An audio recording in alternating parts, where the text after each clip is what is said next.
Hello, everybody. For those coming in, thank you for coming in to today's webinar.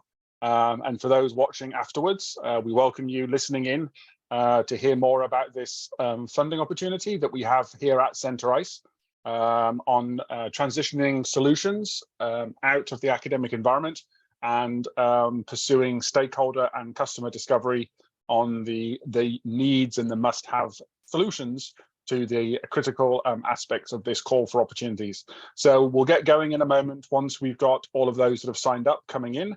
And also, as we're providing this online afterwards, everybody will be able to communicate with the team.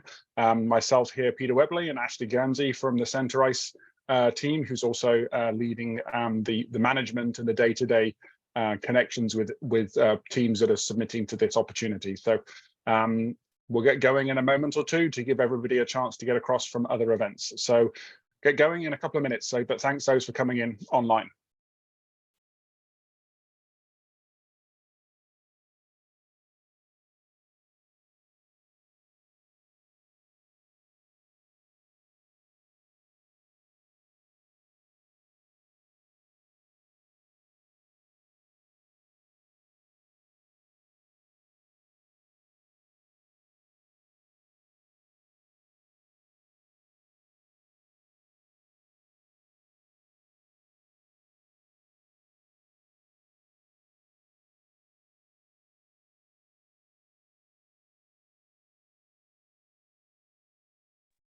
Okay, so we'll get going. I want to thank those coming in today and welcome those watching afterwards on our YouTube channel, Alaska Centre ICE and these ICE Jam events.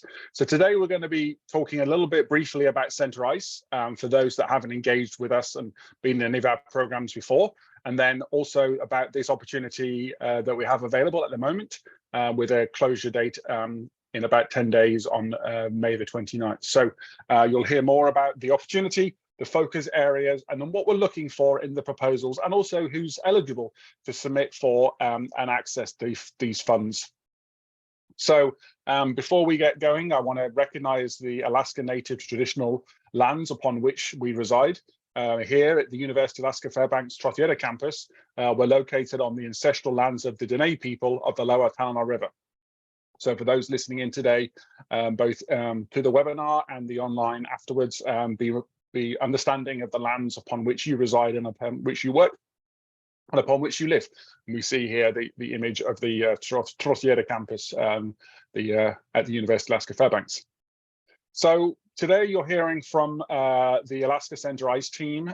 So we're based at the University of Alaska Fairbanks, and we're a centre focused on supporting innovation and innovative ideas, providing advice and service on the commercialization potential of those developed innovations, and then just the general entrepreneurship practices, how you understand the value to a research outcome, how you understand what are the needs of stakeholders that might want your solution, your technology, your developed services and your products, and also how you can transition those from the academic environment out in to the business world or to support community projects. It's more than just myself and Ashley who are here today. We're a large group of individuals coming from different areas, both those that have been based in Alaska at the University of Alaska Fairbanks for several years, and some new individuals that we've brought into the team to run our programs and to bring their expertise and their innovative practices to the University of Alaska Fairbanks. You see here in the top left, the director of the Centre ICE, Mark Billingsley, and then we've got innovation and intellectual property experts, members that run some of our federal assistance programs, those that run some of our other programming capabilities that come from the Office of Naval Research, which is also a supporter of this program. And then we've got ambassadors, whether they be University of Alaska Fairbanks or the University of Alaska Southeast, that work with us on how to transition our programmings to the faculty, staff and students at UAF and UAS, but also how we can build programming that then is a must-have project that and capability that will benefit those faculty, staff and students upon which they represent. We also have a number of programmings upon which this call for proposals is sort of based inside, and we call this an innovation accelerator. It's different phases, different steps that you can join depending on where you are in your journey. Whether you're at that initial idea, there's a group of you in a laboratory, a group of you in a research group that's thinking about, well, what about pursuing this new opportunity? Is this a new product, or is this a new solution that actually stakeholders, and either those in existing businesses might be interested in, communities might be interested in implementing, or maybe there's a chance to start up a new business venture or a new research project that can grow from those initial ideas. So we call that the dream stage. Then we have what we call the build stage, which is taking those initial research ideas and moving them forwards, allowing them to scale, allowing them to grow and expand.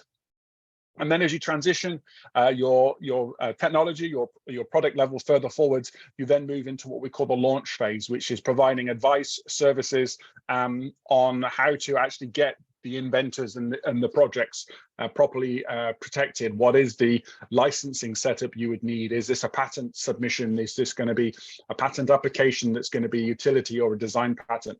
And then for those that are looking to, how do you start up a company, and how do you then integrate into the wider ecosystem we have here at UAF, but also across the state and our other academic institutions, and also in the community as well. So today, we're talking about what we call a call for proposals, or a call for opportunities. This is focused around transitioning solutions and getting them out of the academic environment. But also coupled with this, we have a partner program funded by the National Science Foundation, which allows you to perform stakeholder discovery, where you're going and listening to the needs of the potential end users for your product, for your project, and actually find out what they really need, what they really want, what is a must-have solution. And therefore you can ideate, you can adapt your research towards those needs, towards that end user, and have a captive individual or group of individuals that would want your solution at the end of your project. So for this particular call for opportunities, we're focusing on 3 areas: access to clean water, access to improved air quality indoors, and also access to sanitation and sanitation services. We see that there's a central component of the healthy environment. You look into things like the United Nations Sustainable Development Goals. This focuses in these areas as we have a changing environment, both in Alaska, the Arctic, and across the globe to the in the climate of the planet. There are rapidly changing environments that need solutions that can allow those to continue to live and operate and work in the environments that they have grown up in, and that their families and their communities have grown up in for thousands of years. And how can we actually bring some new capabilities to those regions to support the community to stay in its existing location, to continue to grow in its existing location, and provide access and inclusivity to all. So we're looking for proposals that will fit to these challenge areas, but also if you see that there's a need on, or you have a particular idea or a product that will actually align with multiple, that's fine. We don't want you to say, okay, we only have to fit into one. If you have an opportunity or an idea that fits into both, then please just justify, please just highlight why you see that your particular solution actually is both a clean water and a sanitation solution, or is an air quality and clean water solution. Because there are solutions, there are products out there that can actually tick multiple of these challenge areas, but obviously we'd like to see what you determine why your proposed project, your potentially funded research actually fits into those areas. This is eligible to those within the University of Alaska Fairbanks and across our campus universities at UAA and UAS, and any of the rural campuses and connected organizations that sit inside the University of Alaska. And it's also available to faculty, staff, and students. If you are a student or a student team that's looking at this, then please get in touch with a faculty or a faculty advisor, because we'll need to be able to work with that faculty advisor if you are a funded team, to ensure that the project is set up to allow you to complete the work. We do need a lead investigator and lead contact details. So for a student team, that would be a faculty member. Defining your project end and start dates, and we'll highlight the timeline of what we're looking for in terms of when these projects would start, and the the sort of potential end date. And obviously, if you see the work completing ahead of that, then that you can include that as your end date. And also details on your physical officer to be able to allow us, if selected, to set up the relevant project to allow you to be able to start working on your innovative solutions. We don't want any more than 3 pages. The maximum is 3 pages, using 12-point font and 1-inch margins. You do have to include a budget, and that is not included within the 3 pages, and a justification to that budget. For example, if you're including a number of hours for yourselves or for individuals, explaining why that is the case. And then there are specific components, specific topics that you should include. And you can see here the relevant questions that we require a response to as part of that 3-page project. Projects can apply up to 15,000, and we are anticipating support, and we're looking at the potential to fund 3 projects. We do have this, what we call stakeholder or customer discovery component of our programming here at Centerice that actually goes in parallel and is coupled to this support. So in addition to accessing up to $15,000, the teams that are selected would be able to access an additional $4,500 per team, which includes a stipend and travel support to perform stakeholder and customer discovery to your proposed innovative solution. So you would go through this training program, which is across 6 weeks, where you tag up weekly with us at Centerice, and at the same time be able to go to meet with individuals across the United States, go to events where there's going to be potentially industry partners, and talk to them and find out what is going on in the market and in the industry where you're building a solution, or we'll find out what really is the actual need, so you can tweak, you can ideate, you can adapt your solution across the length of your project to that customer base, to that community base. And while we do have a highlighted end date, we do know that projects take time and that there's iterations that go on. So you are able to negotiate with us beyond the timeline of the dates that you will see on our next slide. But obviously then the negotiations would need to happen between yourselves and Centerice to allow that to happen. So the closing date is 8 a.m. on May the 29th. And we highlighted earlier that it is a 3-page proposal, and then included that with your budget and your justification. It needs to be in a PDF form sent to the Alaska Centerice email and CC'd to both myself and to Ashley Guernsey. So therefore we have a record of it, and the email information when you submit will tell us of when it was sent to us. Particular subject line item so we can track all submissions, and also details in the file name that allows us to determine the principal investigator and the theme or themes that you are focused on. The timeline of the work would start July 2nd and can continue up to December the 31st. And as part of that, in parallel, there would be this fall-based innovation training program, which would be occurring in the sort of November timeframe later this year. We will review all of the proposals after submission over about 2 or so weeks. They will all be reviewed following the same criteria based on the innovation and different particular components of your proposal submission and how you responded to the specific questions. And then those teams that are selected will move forwards with us to set up the award to allow you to start your work, and also to connect you up with the team that will be running the fall ICORS program, knowing the dates of that programming, the evening tag up events, such that your members of your team are aware of that programming itself. So I also want to highlight today, as part of this webinar, not just this call for opportunities where we're looking for proposals focused around the clean water, indoor air quality and sanitation systems, but also what you get from connecting with Centerice, not just funding your own project, but some examples of where this can go, the groups that we partner with, the different other components of what we provide. Maybe you're further along when you're looking at getting support to start a company, or pursue federal funding support that looks to spin out opportunities to build solutions to industry and community needs. So the final component of today's webinar is to really just go into and touch on each of those, and then you can find out more details about those on our website and some of the stories of the individuals that have gone through the programming. The first thing I want to highlight is an example of seed funding. So we've been doing seed funding for academic research for a few years as part of the CenterICE programming, with CenterICE being formed in, I think, early 2017. Here we see one example from a faculty researcher, the College of Fisheries and Ocean Sciences. And this individual is based actually down in Juneau at the University of Alaska Fairbanks' part of the campus down there.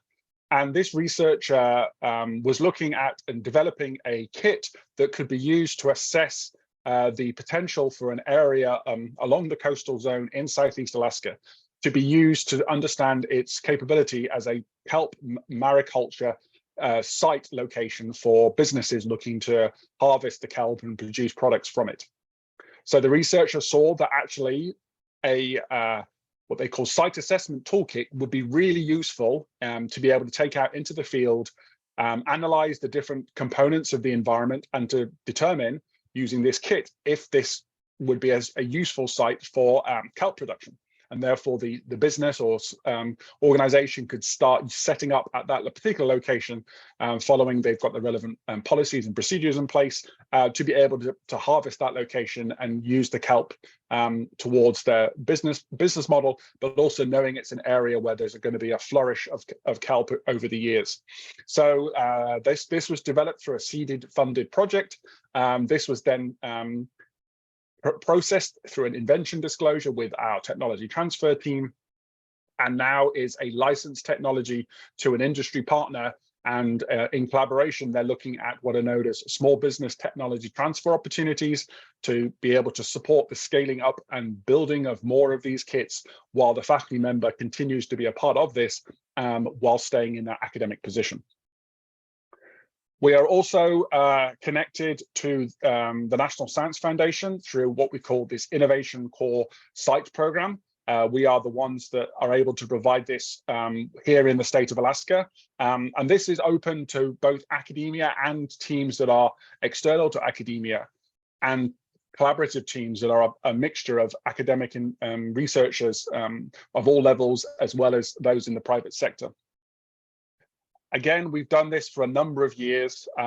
We see here some examples of both businesses internal to the university system, as well as student teams and some external businesses, including several that are actually managed and set up by graduates of the University of Alaska, and also running and working in parallel through licensed technology at the university. So each of these have brought a potential value proposition to the table and have gone out and used this support, be it to support themselves through a stipend or through travel, to go out and understand what are the stakeholder needs for their proposed innovative solution, so they can actually evaluate the likelihood that they're going to want this and have it as a must-have product at the end of their technology development, and then go off and actually build out that technology, that product, that service, knowing that there is a customer base or a stakeholder base at the end. And for those students listening in, I want to highlight the benefit that this can provide you as you're moving through your undergraduate or graduate program. So this is a feedback from a student back in 2021 who went through this at the end of their senior design project. So Abigail, along with her team, built out a collapsible backboard for search and rescue as part of their senior design project. And at the end of that, they got some seed funding from us, and they went through the I-Corps program.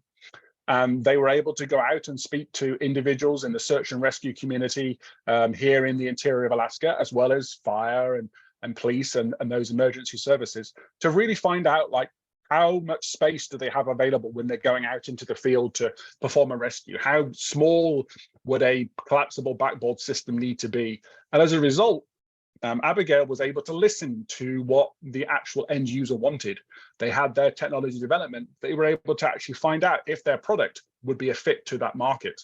Since graduating from the university, Abigail has gone on to be an engineering consultant, and she now applies and uses those skills every day in the job that she's now in since graduating, where she's listening to the customer and listening to the client's needs while having an idea of what would be the ideal solution, but learning more what that end user wants and would like to have and is a must-have for their engineering product.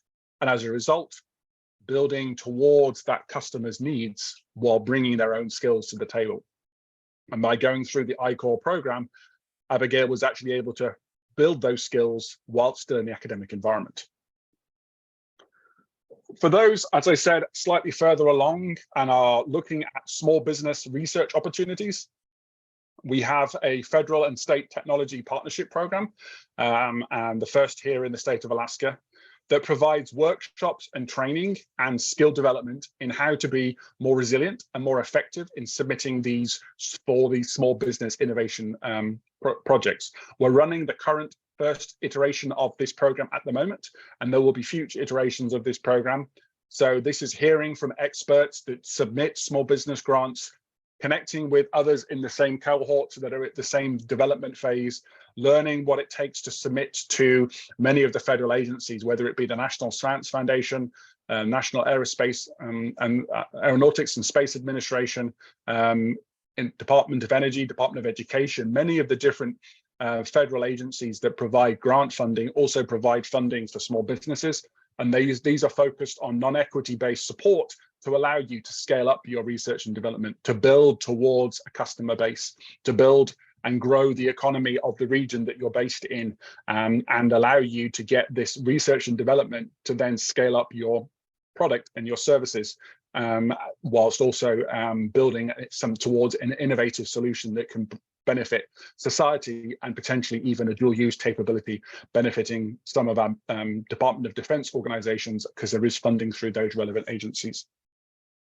And the final thing I'd like to highlight today is the summer-based internship program. So again, we've just kicked that off last week.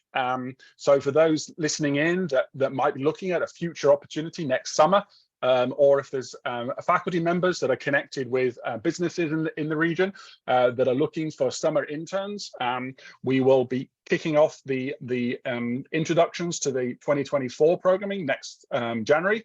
And we're always looking for interesting entrepreneurial businesses that would like sport, and we're also looking for students from across the University of Alaska system that are looking for something different for their summer-based job placements.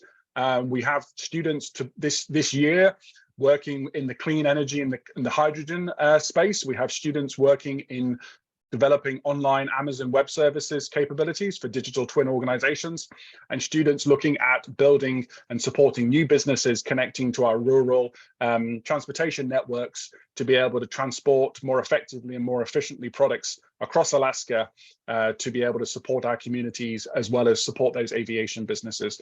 And we've supported across the last 5 years or so about 30 different companies and nearly about the same number of interns. And we've had students from across the 3 main academic institutions, University of Alaska Fairbanks, University of Alaska Anchorage, and the University of Alaska Southeast. And one component that we have continued to integrate is the ability to do this remotely. We understand the sense of place and the ability to be able to stay at home or in your own community for a summer internship and not have to move to a particular location where there are additional costs, housing, transportation, and we do allow students to be able to be based at home or wherever their summer location is and be able to continue and complete their internship while the business itself might be in a different location. So this allows us to expand the program to as many students as possible and be inclusive as possible, understanding that individuals need particular locations where they would want to spend their summer and be able to work on their internship. And on our website, there's details of the example companies over the last 4 or so years, as well as links to the websites and social media through LinkedIn of the relevant students. So you can see their backgrounds and even pursue where they've gone on to and where they've reached because of the time they've spent in this program. So we're getting to the end of today's webinar. This was to highlight a new opportunity that we have. We've got about 10 days or so. 29th of May is the closure date, 28th to 29th of May. And there's more information on the call for opportunities, the details on the request for proposals and what you need to include, where you need to send it, what information you need to ensure is in your submission on our website. See here at Centre ICE. You can email us at any time. You can also call the number that you see here. This will go, if there's no response, it will go through to our answer phone, and then we'll be able to pick up that electronically afterwards. But we do wish to connect with you. Please do reach out. And we have actually just recently moved, so I note here that we'll update that, but we are now in the Butrovich building on the University of Alaska Fairbanks campus, so in the northwest corner. Please do come by and see us, send us an email, and we'll be happy to meet up and talk to you more about your opportunities, or any way that you'd like to connect with us at Centre ICE through any of the programs that you've seen. We would like to interact with as much of the University of Alaska Fairbanks and its diverse community that we have here from our faculty, staff, and students. And I'd like to thank those that are here today. If there's any questions from those online, we'll give you a chance to provide any questions. But otherwise, I'd like to thank everybody for their time today. And we look forward to seeing submissions for this opportunity. And thank you for those listening in afterwards. So I'll give it a couple of minutes, unless with any questions. And then if we don't have any questions from the audience, then we'll wrap up and we'll be able to share this afterwards. So I will give it a moment or two for any responses from the audience. Or if Ashley's any additional comments to make on this opportunity, I'll pass the microphone over to her.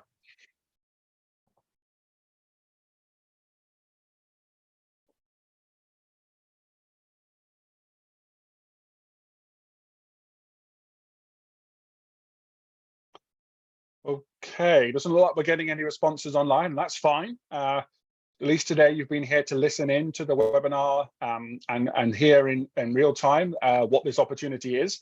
We'll make sure that it's shared through our online platforms. Please keep an eye open for any emails about this. And also, if you haven't already signed up, please do sign up to the Centre ICE newsletter. This will keep you up to date on any opportunities we have. Any of the programmings that you're hearing about, any other webinars we have, and any other opportunities to connect up with the entrepreneurial ecosystem we have here in the state of Alaska. So on that note, I'm gonna